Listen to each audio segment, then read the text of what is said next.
So, it's time to do a readathon. Hello friends, today we're going to be doing a 48-hour readathon. So today and tomorrow, this weekend, we're going to be doing a 48-hour readathon, and I thought it would be the perfect next episode of TBR200, baby! I am holding a readathon this weekend with my patrons, which I'll chat to you a little bit about. I've had a whole Patreon rebrand, which I am just so excited about. I am like so excited for the breath of fresh air it's gonna bring. Sorry, I'm rambling. We'll get on to that later. But today we're gonna read as many books as we can in 48 hours. Let's see how many books we can read in 48 hours. How many do you think I'm gonna read? Is her jumper on inside out? She felt exposed, vulnerable, like a fool. I'm aiming for 3 because for me 3 in a week is comfortable, so I feel like 3 in a weekend is a push, but who knows? Who knows? I'm not gonna be reading like super short books either, but anyways, we shall see. We are starting this episode of TBR200 off on 308 books on the TBR, the same that we ended the last TBR200 episode on. I have read books, they just haven't been like on my TBR. So yeah, we are starting on 308 and I am just super excited for like a whole weekend of reading. I'm doing nothing but reading. I'm not going anywhere, I'm not doing anything. I'm just gonna cozy up and do so much reading this weekend. So shall we go chat about what we are going to be reading? Okay, so here is the reading prompt board, bingo board, that I have made for the readathon. The readathon is all themed on the rebrand. We'll talk about that later again. But as you can see, it's like Meg's Mystery Mansion is the rebrand, and so it's all kind of themed on like clues that you might find in a mansion if you're trying to solve a mystery there. So it's very exciting. I think what I'm going to try and shoot for to begin with is this. I'm trying to imagine what side it's on. Right-hand column, I think. Right-hand column with read an author that you've read from before, get the community to vote on what you're reading, and read a non-fiction or memoir, because I have a few books that I really want to read. Or in the first case, this book, need to read my book club pick for the Patreon, With a Vengeance by Riley Sager. Our live show is tomorrow, so I have to read this book, and this fits an author that I've read from before. So I think I'm going to start with this today, just to make sure that we get it done and we're not in danger of like not finishing it. I'm really excited about this. I think Riley Sager, he's always going to give you something. You may not enjoy it, it may not be your favourite thing in the world, but he's always going to give you a moment, like a feeling. It's always going to give you something. But wow, what a moment. I will never forget. So I'm super excited for this one. I think a lot of other people are going to be reading this weekend as well. And then in terms of reading non-fiction or memoir, I really want to get to One Day Everyone Will Have Always Been Against This by Omar El Akkad. I was meant to read this in the video I did reading like the most popular books of the year so far on Goodreads, and I just didn't get to the last 2 books of that vlog because I spent like a whole month reading the books of that vlog.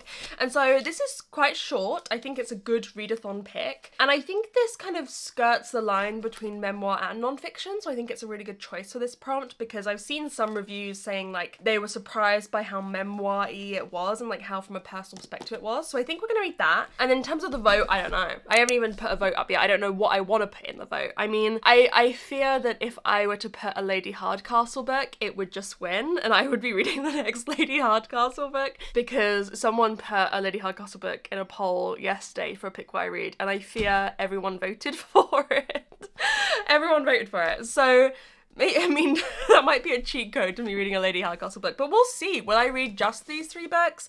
Will I read more? That's the goal, to read a lot of books this weekend. I've seen some people do 48-hour readathons where they read like 6 books. Imagine if that's my future. Who knows? That would be very exciting. Does that sound like something you want? Yes. Well, let me tell you, you'll never get it. But yes, we're going to start with a Vengeance. Our first reading sprint's actually in 9 minutes, so I will let you see everyone and welcome them into the readathon in a sec. But I'm super excited. I'm super excited for the readathon. I'm super excited to get going, and I'm super excited to read a Riley Sager because they're always a fun time. I feel like this is the perfect pick for like if you're going to read a full-length novel in a readathon, a Riley Sager fun time is just what I need.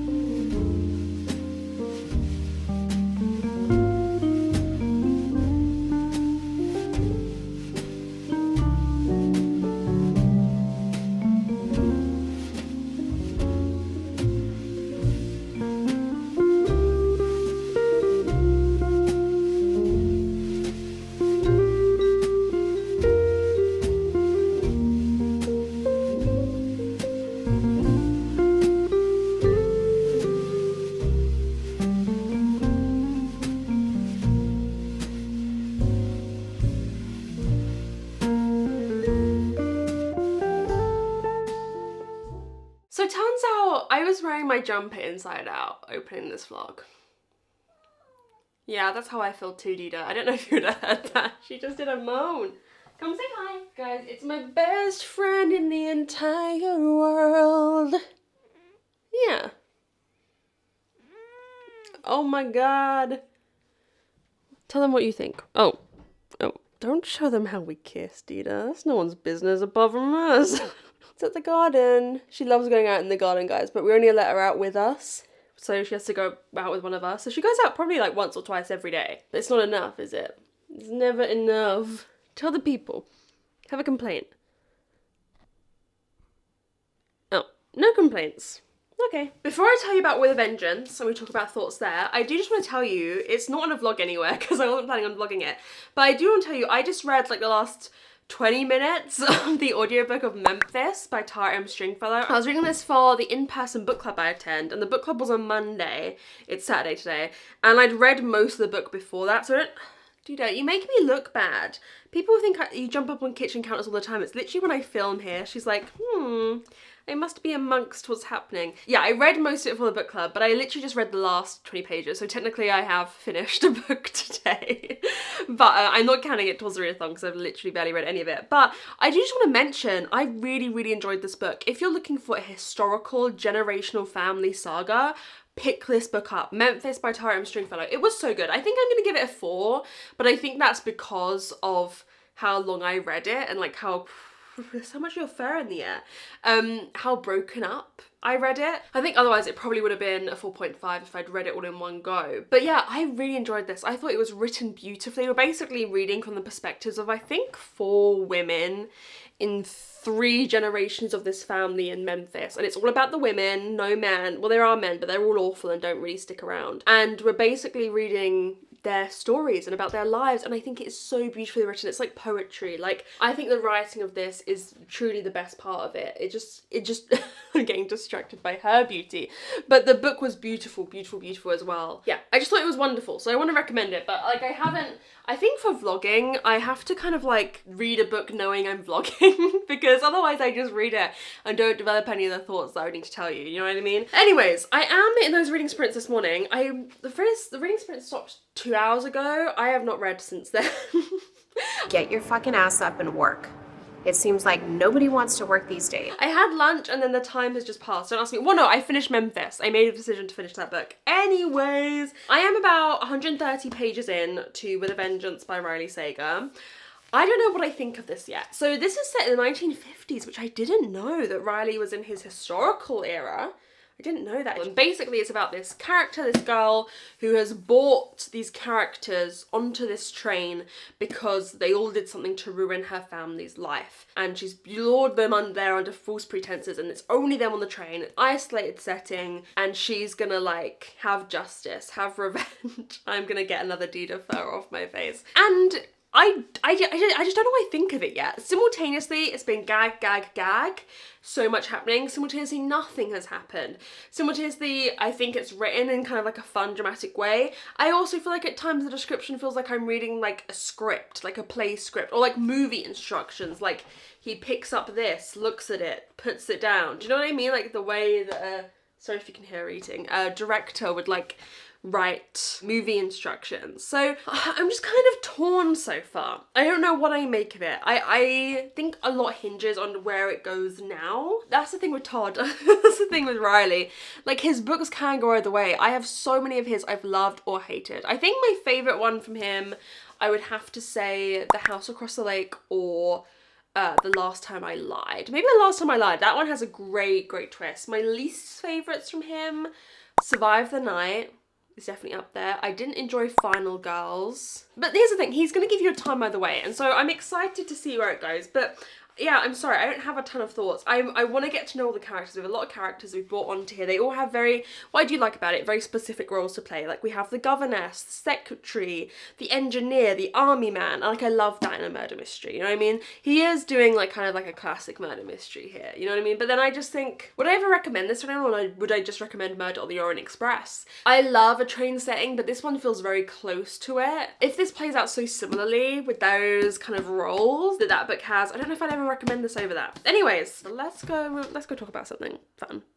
I want to talk to you about my Patreon, because let's say that this video is sponsored by my Patreon. I don't know. I just want to chat to you about it because obviously I'm doing a whole Patreon readathon this weekend, and I've just done a whole Patreon rebrand to Meg's Mystery Mansion. So I'm really excited about it. I'm really happy with it. The art is incredible. Kat, who did my art, was amazing to work with. I'll leave her link down below. I'm under no obligation to, but I'll leave her link down below if you want to get art done, because the art is just amazing. But yeah, I've done a whole Patreon rebrand. A lot has stayed the same. The tier prices stayed the same.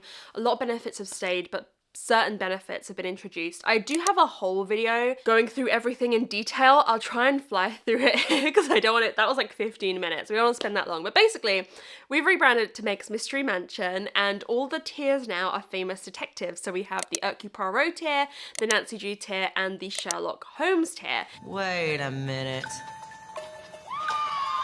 I'm figuring this out. I'm like Scooby and Shaggy. I'm solving a mystery. And I just want to run through some of the perks with you guys because, not to toot my own horn, but I do feel like it is worth it. If you enjoy my content here on YouTube, if you want to support me, you know, help me keep making the kind of content that I want to make, and if you want to get some extra content in return for it. So let's just take the Hercule Poirot tier, for example. This is what you get for £3 a month. £3 a month is like the cost of a coffee or something. I don't know. I don't drink coffee. A coffee is now more expensive than £3 a month. So for this, you get weekly reading sprints. Then we have one extra live show every month of like a movie night, a quiz night, a games night. Maybe you're going to introduce crafting nights, so I think it'd be fun. Oh my god, there is a guy outside my window from next door. Oh my god, I think he's doing the Wi-Fi of next door. Oh my god. Is he doing something to my Wi-Fi? He's doing something to next door's. I thought he was just starting tinkering around with our Wi-Fi box. Anyways, so yeah, we have one extra live show a month like that. You get to pick 2 books off of my owned TBR. So I'm so scared he's gonna see me. I wish that I could just disappear. You get to pick 2 books off of my owned books that you would like me to read. And every quarter now when I do TBR Cluedo, I pick 3 of them. So you have a chance to pick what I read. I do a weekly post talking about what my video plans are for the week, what videos we're going to do. There's an exclusive Discord server, which let me tell you, this Discord is pretty good. It's a pretty good Discord if I do say so myself. We've got a lot of fun channels on there. There's a lot of engagement. I'm so sorry. There's a lot of, people are very active on there. Real life friendships are made. I think if you're looking to make like bookish friends, have a bookish community, that Discord is a great place. I pop in there as often as I can and it's just wonderful. So if you're looking for a bookish community, that's a great place. And now there's going to be 2 readathons every single year. So like 1 every 6 months. But I feel like getting weekly reading sprints, getting to know my video plans, the Discord server, like that's pretty good. And then when we get to like we have the book club in the £7.50 tier, we have a book club, we have discussion live show, you get to vote on the book club pick, you get shout outs and videos, early access, follow on socials, 4 readathons a year. The piece de resistance of the £7.50 tier is we're now gonna play Nancy Drew games. They're her interactive.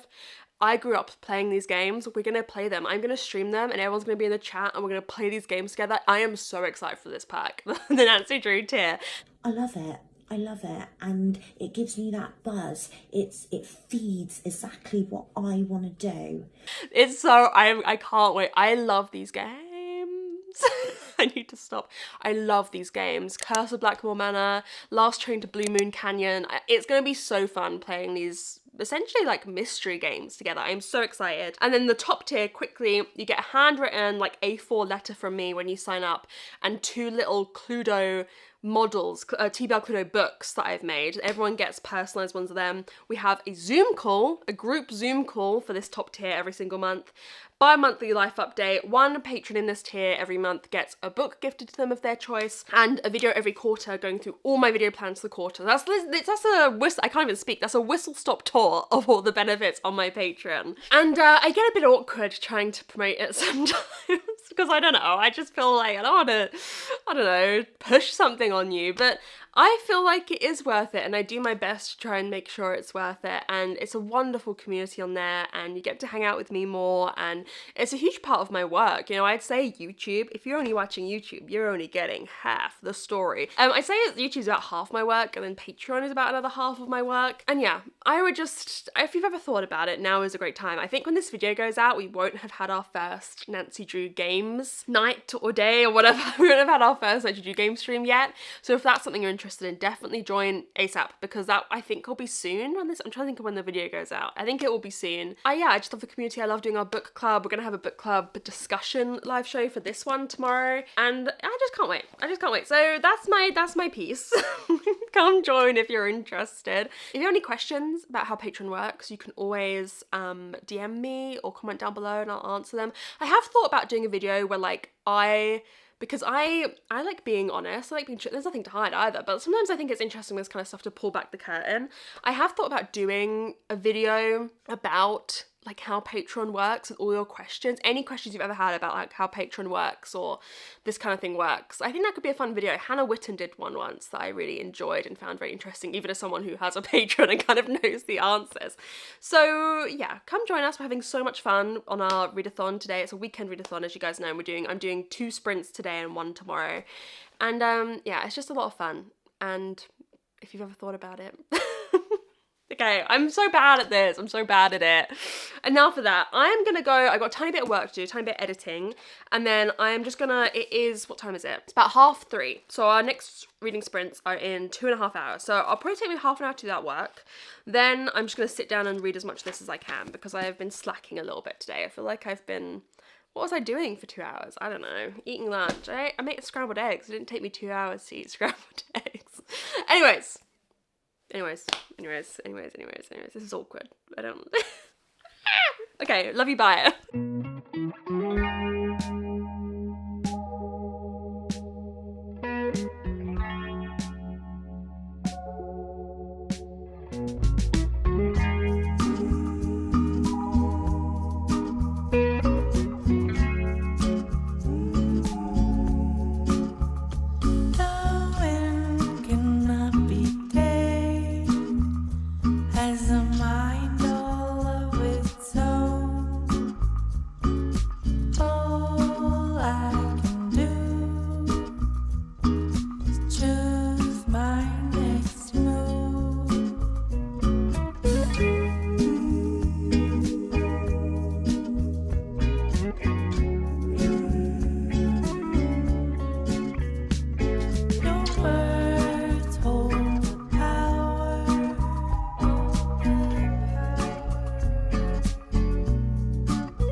Hello, the camera's crooked and there's cars driving outside. That's very rude.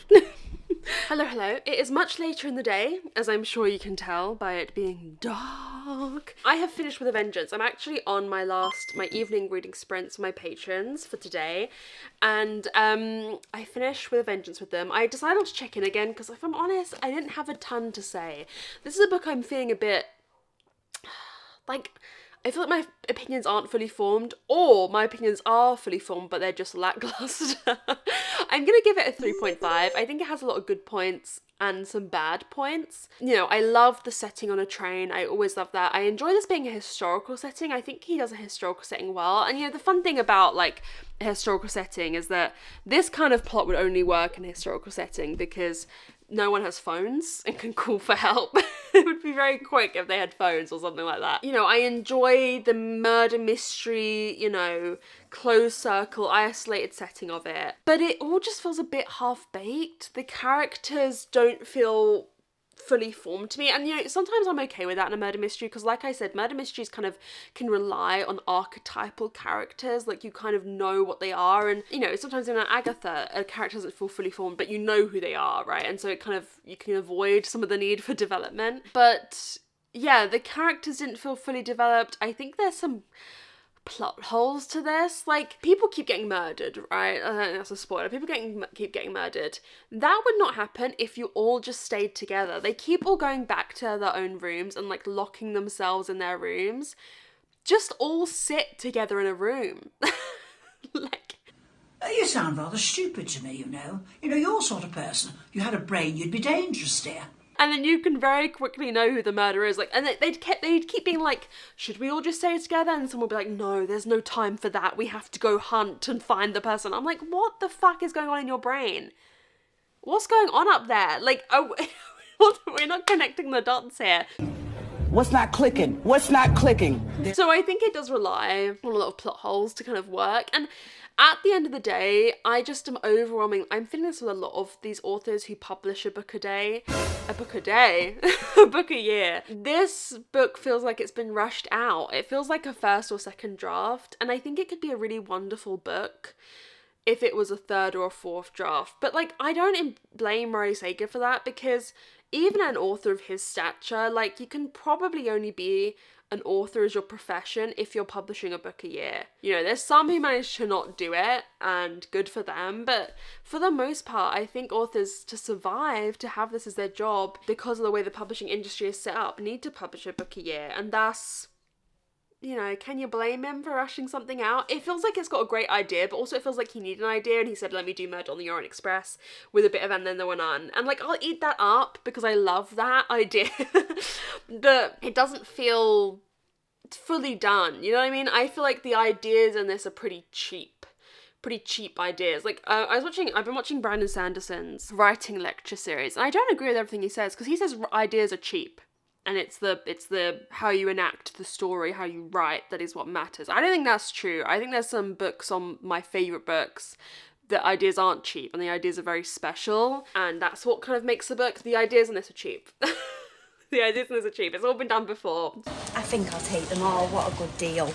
Same old shit, you know what I mean? But yeah, I mean, his writing is something easy to get through. I enjoyed it for the most part. I didn't have a bad time reading this today. So 3.5 does seem kind of harsh in some ways, because often, like, a 3.5, I've enjoyed it, but I've struggled reading it in some regard. I haven't struggled reading this. Riley Sager is readable at the end of the day. You will fly through his books. They are easy to read. But I do think there's some flaws with it. So I'm gonna leave it there. I don't know if I'll have more I mean, we're gonna have a whole discussion about it on the Discord, and I'm excited to hear everyone's thoughts. To fulfill the Forgotten Dial prompt, I decided I'm gonna read, for the other prompt I'm doing, the journal prompt, I'm gonna read One Day Everyone Will Always Be Against This tomorrow, because I can do some more reading tonight, but I'm not. That, I think, requires real attention and brain power. So I knew I was probably going to finish this before the end of the evening. For the Forgotten Dial prompt, we have to vote on the Discord. Everyone has to vote to pick a book. And so I'm in a murder mystery mood. I mean, I'm always in a murder mystery mood. At the end of the day, would I just read murder mysteries if it was in my control? Maybe. No, I don't think so. I like the variety, but when I can pick what to read, I usually end up picking a murder mystery. I gave my patrons 3 options that I knew would all be fairly easy reads. So I said, The Next Lady Hardcastle, The Beast of Littleton Woods by T.E. Kinsey. This is number 13, I think, in that series. I think also number 13, The ABC Murders by Agatha Christie, my next Poirot.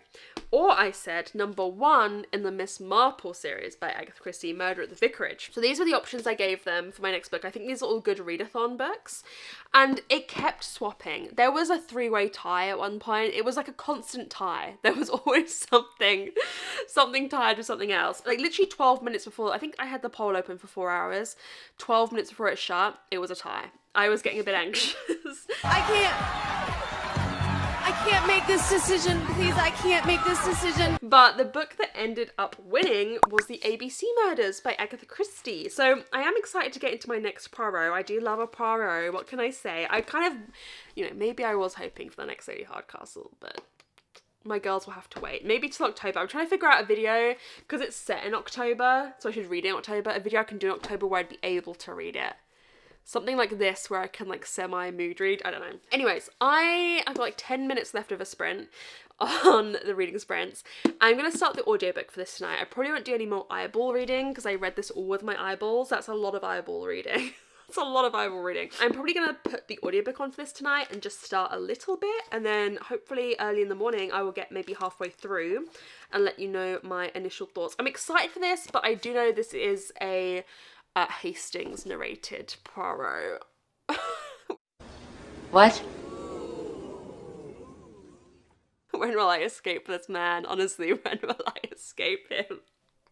So there's that, Hastings is back, but maybe I gotta get used to it. But yeah, I'm gonna start the audio. I love my copy of this. I'm excited to read the next Poirot. So yeah, that's what we're gonna do. I think I can feasibly read this and this in this vlog. I'll be very happy with that. Reading 3 books in a weekend, that's some good ticking off of the TBR. So anyways, I'll start this. I'll let you know my thoughts on a little bit of the ways through, but yeah, I'm pretty happy with how the readathon is going so far.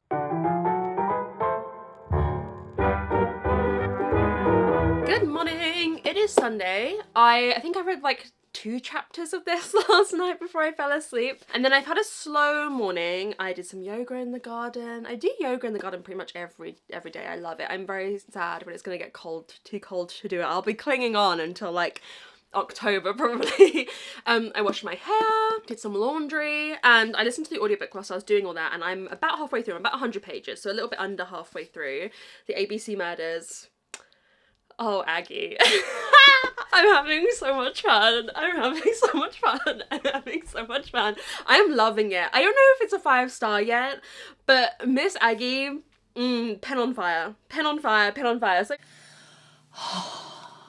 she is exquisite. I love her, and I love her even more. So basically all you need to know about this is there are a series of murders happening, and they are following the pattern where the first murder, the person's surname, maybe first name as well? Yeah, I think first name as well, begins with A, and it's in a place that begins with A, and then so on with B, and then we've just had the C murder as well. And the person who's committing the murders is writing letters to Poirot, kind of taunting him and calling themselves ABC. And this one is told from the perspective of Hastings, which if you've been here for a long time, you know that if Hastings has no haters, I am dead. You remind me of a witch. You evil person. You're not interesting. You're a horrible human being. I prefer the Poirots that he doesn't narrate. I think they're more fun. All my favourite Poirots, he's not in. Is it a coincidence? I ask you. Is it a coincidence? But I'm not hating him in this one. May I be... My feud with Hastings, I do overplay it somewhat, but like I'm enjoying him. I'm enjoying him in this one. I think the way the murders are happening, usually I don't like scheduled murders. Like I don't like in And Then There Were None retelling, for example, when it's like you know someone's about to die. But I think because this isn't like out of a set group of characters, it's someone random from somewhere in the UK with the surname C, like it's not someone that we can guess it would be. I'm just enjoying it. It's so ridiculous. This is funny. Agatha Christie is funny. There was like a scene, what was it, near the start? I think they were talking about like how Hastings was going bald and like Poirot was giving him advice on like how to fix the balding, which was very funny. Or there was like a scene where they went to this greengrocer's and they like bought stuff as a cover to kind of talk to the greengrocer, and then they hand all the stuff to this unsuspecting child. Like Poirot hands him a lettuce and the kid's like, what the fuck is going on? Anyways, I don't know, I just found it funny. I'm really enjoying it. I'm having a lot of fun reading it. Enjoying the audiobook like always. I do wonder how it's gonna resolve though, because I don't know how it's not gonna be like a super fair play murder mystery in the sense we don't really have suspects unless there's someone who we've met, or like I don't know how the reveal's gonna happen. It's not like you have this set group of characters, someone who is connected to them all dies, and then you got to figure out what the motive is between all these people. Like this one's gonna be different, so I'm intrigued as to how she's gonna resolve that and where the book is gonna go. I have no idea, so that's why I say I don't know if it's quite a 5. Like if the ending's amazing, I think this will be a 5. If it's okay, I think this is probably like a 4 or 4.5, but we'll see. I'm about to hop onto, in 7 minutes, the reading sprints of today for our readathon. We've only got one today, this afternoon, but I'm super excited to keep reading this, and then I will pick up one day everyone will be against this. I can't speak. One day everyone will have always been against this afternoon once I have finished this, but I am having so much fun. I'm having so much fun. I'm having so much fun. I love Poirot, and I forgot it's pretty fitting that I am reading a Poirot when I've just got a new Poirot tier on the Patreon, so that's fun. They made the right choice, the vote. They made the right choice. I love a Lady Hardcastle, but we do have a Poirot tier, so, you know, we gotta celebrate the Poirot-ness. Anyways, I'm gonna go hop on to the reading sprints. I'll let you know my thoughts when I'm finished, but this could be another hit from Aggie. You know what I mean? She published so many books a year that, like, what was the one before this? Death in the Clouds. Yeah, that one was just fine, but this one's a hit. She does like every other one is outstanding, you know what I mean? Anyways, I'll see you in a bit when I've finished the book.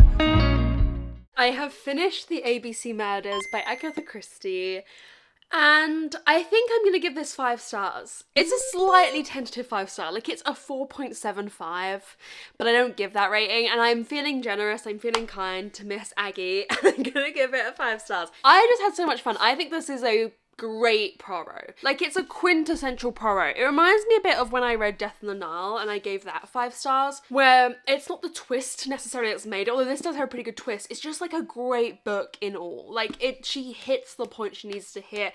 It's greatly paced, plotted, characters are great, dialogue is great, Poirot is great, you know what I mean? It's all of those elements. It's not like a Murder on the Orient Express where it's a generational performance of a twist, you know what I mean? But I just had a lovely, lovely time reading this. I just had so much fun. It is such a good book. Poirot is so funny. Like I said, I will accept Hastings in this book. It's like, I think this is his penultimate one as a narrator before Curtain. Or maybe he has one more. I've accepted him right at the end of it all. But I think she's finally got what Hastings should be. Like, I think she's finally got him down to a T. I love that moment when he, like, says something and Poirot's like, my genius friend! And Hastings like, what? What have I said? What made you realise something? But this has a great twist. It has a great journey. It has a great, like, the mystery grows in a way that takes you with it. And I don't want to spoil anything, but, like, it you know, it is kind of like I won't say anything more than that, but you know what I mean? I also just thought the whole cast of characters, we have a lot of characters in this one because we have like 3 main murders that happen and they've all got like family members that kind of then come along for the ride for the book and help investigate it, and I felt like each of them were very distinct characters. Agatha Christie's really good for the most part at, like, you don't get to spend a lot of time with a character but you know who they are immediately. I haven't felt like that about all the books. Like, I remember 3-Act Tragedy and Death in the Clouds, which are the most recent ones. Some of the characters didn't feel fully formed. All of the characters felt fully formed to me in this. It was great. It was just a great time. It was just a great time. I think it's one of the funnier, I mean, Poirot's are always funny, but it's one of the funnier ones I've read in a while. I just think I'm hitting her stride, you know? I've got Murder in Mesopotamia, Cards on the Table, Murder in the Mews, Dumb Witness, Death on the Nile next. Like, there's some big ones. We got some big books coming. The album's amazing, song to song. I can't stress it enough. And I'm just loving my experience reading them. So I'm very thankful for my patrons that they voted for this one. Yeah, I don't have a ton to say because it is short. It's just, the Poirot's are super duper short, but I had so much fun with it. Now it's almost 6 o'clock. I'm about to have it at 6 o'clock, my book club live show for With a Vengeance by Riley Sager. And I am feeling tired. Like, vlogging and doing a readathon with my patrons and doing 3. I've sprinted for 8 hours this weekend I've been live for, and then I've been filming and obviously like thinking about the vlog and like what have I filmed for the vlog, etc. It has made me a little bit tired, but I am tonight going to read One Day Everyone Will Have Always Been Against This. I'm going to start the audiobook now. I imagine I will read most of this evening and tonight, but I will probably check in with you first thing in the morning with my thoughts, but I promise I will read it. I will read it tonight. I'm looking forward to this. I think this is a super important book in the world, in the current climate. You know, I think it's wider than just what's happening, the genocide that's happening in Gaza, but of course that's super important to talk about. But I think it's also just in general kind of like the global political state that we live in, but kind of through the lens of talking about why the global political system is allowing that genocide in Gaza to happen. So yeah, I'm looking forward to hearing what he says. I believe it is kind of like half memoir-ish, which I'm intrigued to see how I feel about that, if I will find that the personal experience informs the factual elements in a good way, in a way that I enjoy, or if I feel like it should have been more one or the other. But I will let you know my thoughts in the morning. But yeah, you're probably not going to see more B-roll from me. I'm feeling quite tired. So I'm going to read this tonight. I will see you in the morning with my thoughts. But I think that this is like a super important book and I'm very much looking forward to finally getting to it.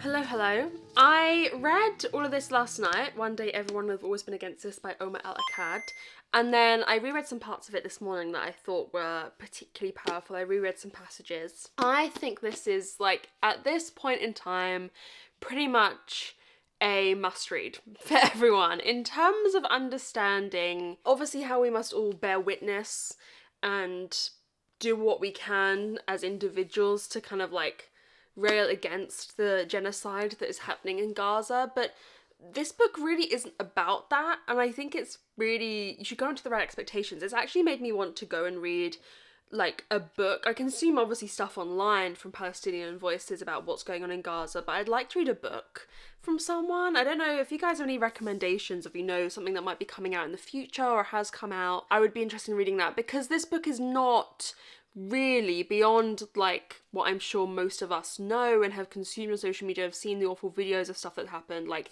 it describes those things, but it's not going into great detail of what is happening in Gaza.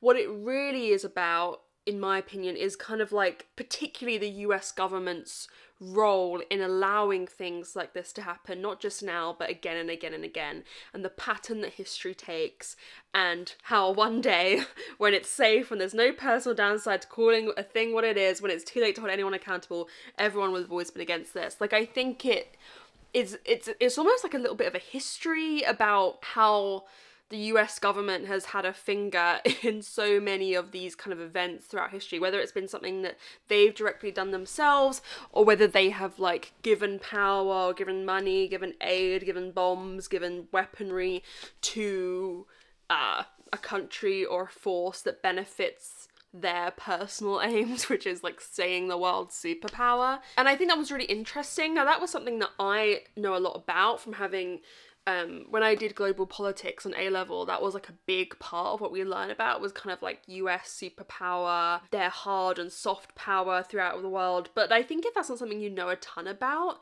then I would really recommend this. I would also say I'm going to give this a 4-star. It's actually one of the first books that I have felt like, I never feel uncomfortable rating books. Like, you know, some people don't rate memoirs. I'm like, yeah, I'll rate it, you know, just on what my personal enjoyment is. But a book that like describes the most horrific things that could ever happen, you know, I do feel like, who am I to rate that? But this is also like a memoir. I would almost shelve this under more memoir than general nonfiction. Like, it's kind of 50-50 about him and his life and his family and their immigration story, and about now as a writer, the spaces he finds himself in and the questions he finds asked of him, and yeah, just his life and how, and his experience bearing witness to the horrors that have happened in Gaza. So I think you should go into that expectation, and for me, I'm not sure if that like 50-50 split, I don't think it didn't work, but I think it led to me not giving it 5 stars, basically. Like, there were moments where I wanted to learn more, I wanted more statistics, I wanted more, you know, descriptions of stuff that's happened from Palestinian voices. I wanted, you know, like more of a non-fiction side of it than like him talking about how he feels with certain things, and that's not invaluable at all, but sometimes the book felt torn between what it wanted to be, if that makes sense. But I still think it is a must read. I still think that pretty much everyone should read this. I still think, you know, it deserves to win awards. I'm glad I've read it, and I also wish it had been a bit longer. It's not super long, it's like 180 pages, and maybe some of more of what I've wanted that from the book could have filled it out a bit more, but it's beautifully written. It's got this poetry to how it's written. So yeah, I really enjoyed it. Well, you know, it's like a horrible stuff to read about, but it's important. We can't like turn our faces away from what is happening, and I probably need to do a better job of talking about things. I've kind of always done stuff behind the scenes and spoken to my family about things, and this is not an excuse, but like, in all, this is something I need to improve on.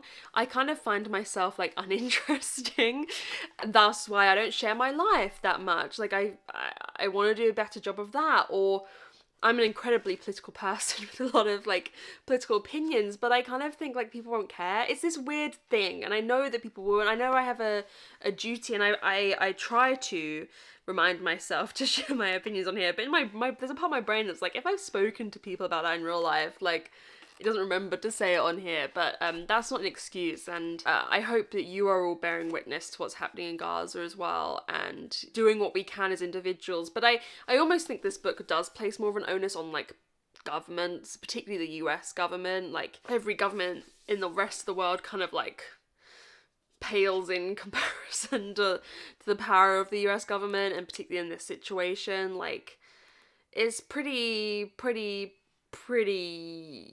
I'm trying to think of a word that can sum up I'm not sure a word exists in the English language for like the US vetoing, I can't remember what it was that they vetoed, like something in the ICJ, the International Court of Justice, or NATO, I can't remember what it was, but some kind of like measure to condemn Israel's actions, and they were the only one that vetoed, and it's just like, evil?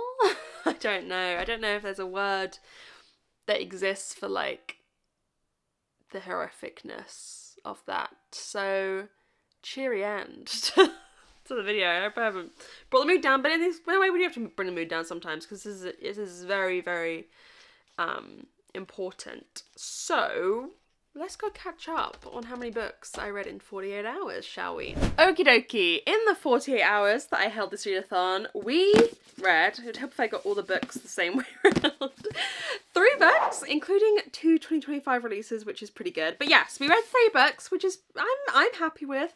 That takes our TBR down, our TBR. It is ours.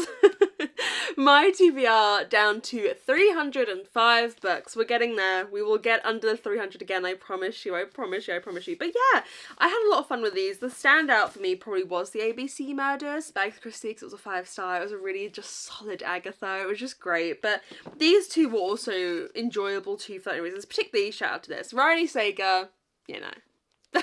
It's Riley, you know what I mean? It was fine. The last book I read before this was Mirror Mirror by Cara Delevingne, and I think maybe like it was even better than it would have been in another situation, because that was the last book I'd read before this. But I don't know if I would rush to recommend to read it. These 2, if you haven't read them, I would rush to recommend to read them. So, I recommend to rush to read them. There we go. Anyways, I love you all so much. I had so much fun this weekend with my patrons. Honestly, it was just such a good vibe. Lots of new people coming in that I'm getting to know. I love when a lot of new people join and I kind of get to know all of them as well. And it was just like a great vibe, great community. I had so much fun. So yeah, the link will be down below if you want to come join us on the Patreon. There's a lot of exciting stuff happening, reading sprints every week, other live shows, the Nancy Drew live show coming this month. I can't wait. I can't wait to see what game they pick. But anyways, I will leave you there. We're gonna be doing a lot of TBR200 episodes in the latter part of this year. Like, I think we've got back to back episodes coming. Like, I'm just gonna dedicate myself to getting this TBR down. It's gonna be a real vibe. So I will see you next time, but thanks so much for watching. Have a great day. Really good book. See you soon.